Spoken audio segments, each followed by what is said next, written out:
All right, I'm going to show you the trig integrals part 3 here with the secant and tangent.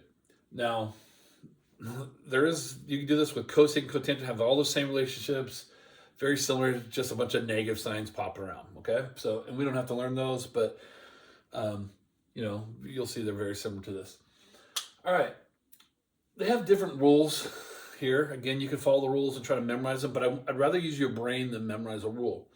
So, again, here's the key for these, though. This is what makes this different. If you remember, derivative sine and cosine is each other, so you only have to leave one of the guys behind. But tangent derivative is secant squared. So you got to leave two secants behind, and then everything else has to be tangents. Or you got to leave a secant tangent behind, and everything else is secants. To do substitution, you got to have u du. So the key is it takes two to switch. So here's your identity for tangent. 1 plus tan squared is secant squared.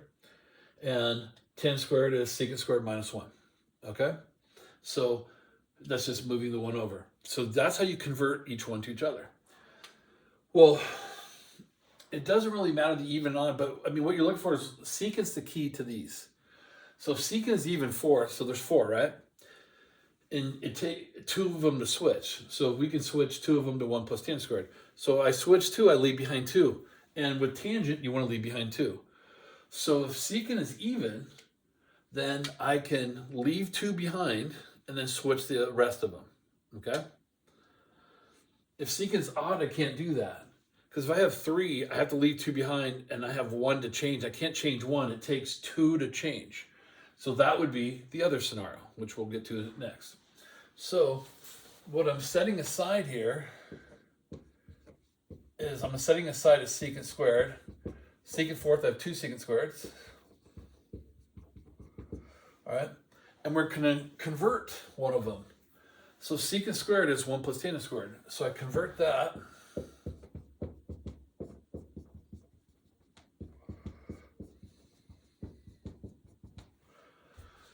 And just like we did with sine and cosine, we're going to distribute here.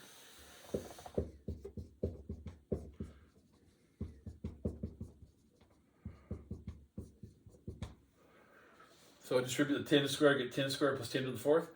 And see how when I do substitution, the derivative tangent is secant squared. I have it's perfect u du. So we just want to, if we leave behind a secant squared, change everything to tangents, I can let u be tangent and du secant squared. So u is tangent.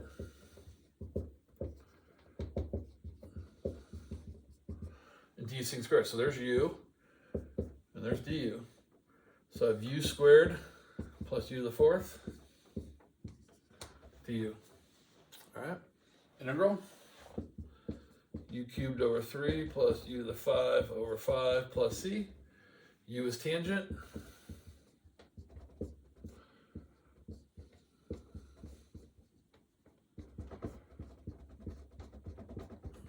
And we plug it back in. So it's just very similar to the sine cosine, but you had to leave 2 behind, not 1. Okay? So here I can't leave 2 behind because then there would be 1 to convert and I can't convert 1. So that means I'm going to leave a secant tangent behind. That's the only other option we have. So we're going to leave 1 secant, 1 tangent. So I'll kind of actually throw it off here to the side. So if I take one of each of them, I still have 2 of those, right? So I have my 3 secants here, secant 2 and 1, my 3 tangents just split up. Well, this is going to be by du. Well, derivative of secant tangent. So if I leave a secant tangent, everything has to change to secants. So he's going to stay, he's got to go. So tangent squared is secant squared minus 1. So I'm going to replace this guy.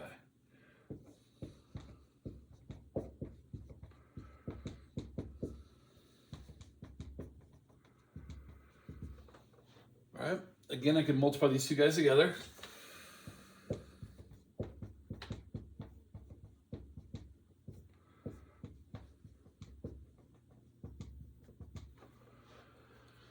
And I'll leave my du, my secant tangent here at the end. So now when I substitute, I have u as secant,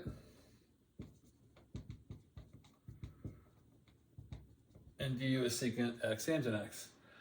So this is u and du. See, everything's there nice and set for me. So when I substitute, I get u to the fourth minus u squared.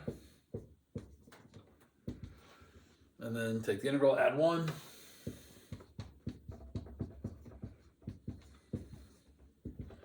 And u is secant.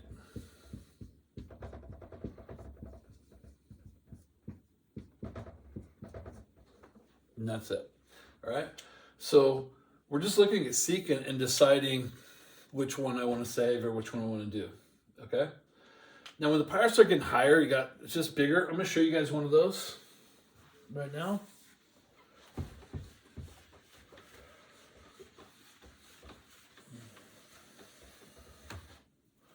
So I'll call this example 7.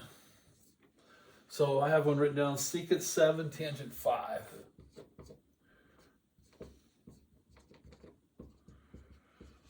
It's just going to get a little harder to do the higher the powers get. But see how secant is odd, 7. I mean, I could do some converting, but I got to leave behind 2.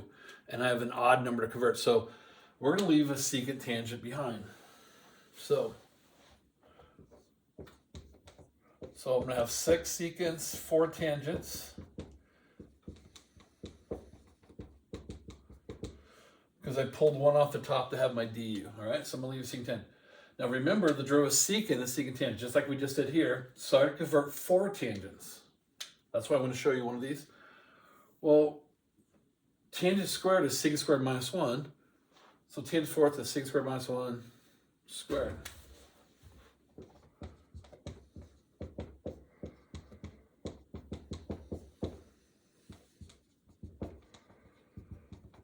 So tangent squared is secant squared minus 1, so tangent fourth is tangent squared squared, so I get that. So what I have to do before I can multiply these together like we usually do here, if you notice, like I distribute right then, I got to FOIL this first, then distribute. So it's going to be even longer than normal. So bear with me here. So secant squared minus 1 squared, secant to the fourth x, minus 2 secant squared x plus 1.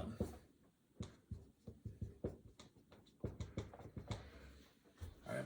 Now I can distribute it in.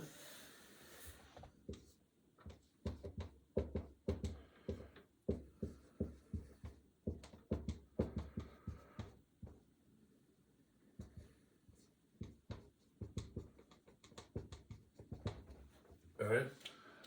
And u is secant, and du is secant tangent. I'll write it up here again.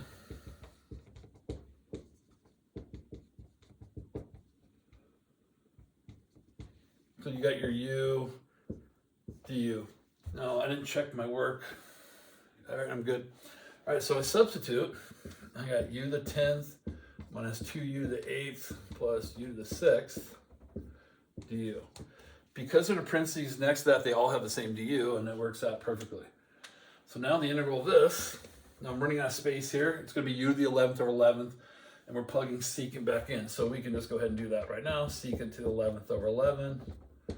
This will be 2u to the 9th over 9, so 2 secant to the 9 over 9 plus secant 7 over 7 plus c. All right, that was just me plugging in at the same time. So you can see how long it gets. So when the powers get higher, you're just going to have multiple. Like if I had 7 tangents, I mean, I would have 6, so I'd have to do a cubic. And, you know, obviously we're not going to go there, but you can see it could be done. It just takes a lot more time. And that's the same with sine and cosine. All right. So I don't think the secant tangent ones are too bad. You just got to remember, though, you got to leave 2 secants behind for tangent and a secant tangent behind for secant. Okay. All right. That's trig integrals.